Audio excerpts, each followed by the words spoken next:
Hey everybody, it's Mike from geekmentality.com, and I just watched tonight's Fringe episode, Stowaway, and Fringe has done a lot of different things this year with different dimensions and introducing a baby into the story and bringing child actors in a flashback, and now bringing in almost, I guess you could call it possession, but for some reason, the things they bring in on other shows that would look ridiculous or not work, they always seem to work for me with Fringe, because they've always been a little different, they've always been a little quirky, weird, and fun, and it just works for me. I could care less if this is scientifically possible. It doesn't matter to me. What matters is great storytelling, great acting, great characters, and just compelling, interesting, whatever can fit into this. Anna Torv, the actress. That was my pause, because everyone loves silent pauses in videos. Anna Torv, again, I always say that John Noble should be getting an Emmy for the different role that he plays, playing himself on both dimensions.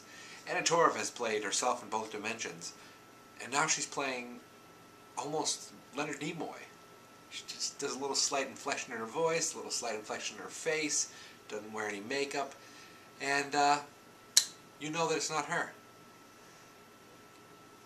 It's got to be weird for Peter. Peter's been with two different fathers, two different Olivias, and now a third of Belivia. He has been through the ringer this season and the end of last season. But I thought it was really cool how they brought Lincoln in, and of course when they bring Lincoln in, Olivia is not herself, so she doesn't recognize him from the other side, so there's nothing there. That kind of worked out nice, that this was the time to bring him in.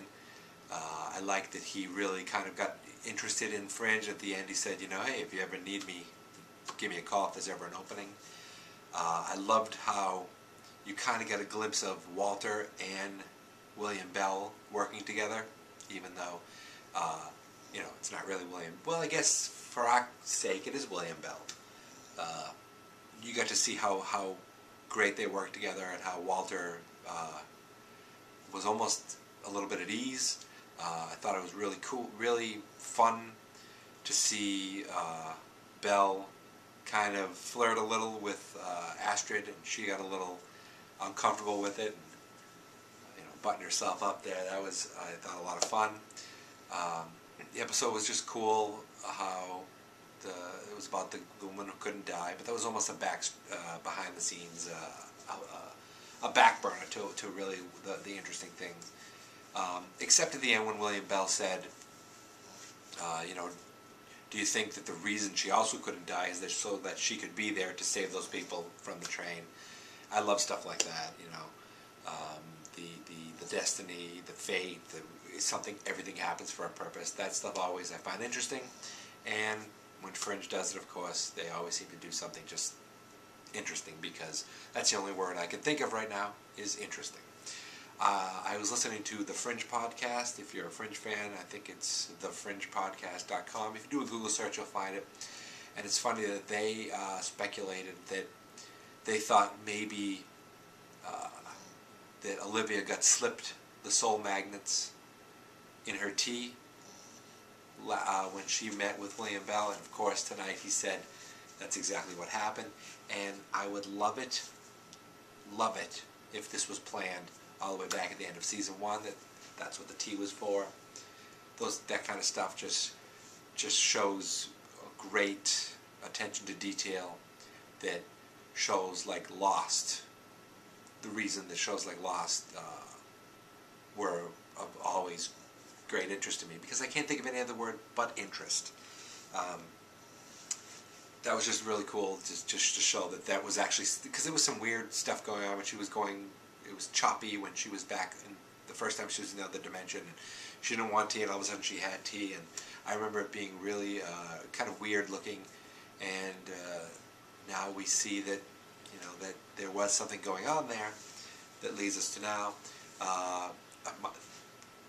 What I want to know is, where is William Bell going to end up? Because the way they're talking about it now, he's looking for a new host. Now I'm thinking Sam Weiss. I always thought Sam Weiss was William Bell to begin with. Obviously that's not the case. At one point they're going to put him in the cow. I hope they don't, because that would be a little too much for me. You feel like, oh, they're going to put him in some kind of actor, you know. Put him in Charlie. No, I don't know if that'll work.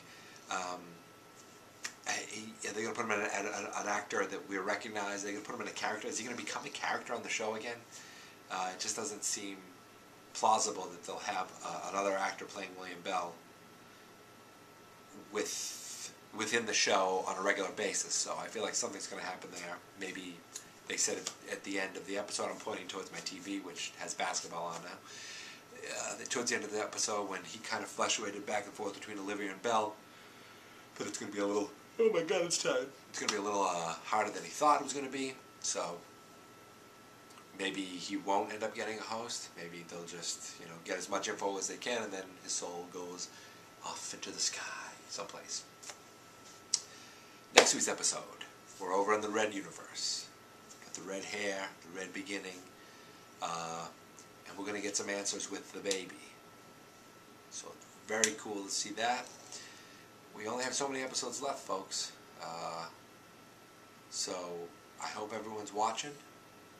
I hope that it gets picked up for a 4th season, because God willing, this is definitely my most favorite show on television right now. And obviously it must be one of yours too, otherwise you wouldn't take the time to listen to this guy rant with his snoring dog next to him. So until next week, check out my website. It's geekmentality.com. I try to post articles. Mostly I've been posting videos, and right now they've mostly been Friday night videos. But with no other shows on tonight except for Fringe, it's just going to be a Fringe video for you. Great show again, geekmentality.com. Find me on Twitter at geekmentality. And leave a comment here, or go to my website and leave a comment here, there. Namaste.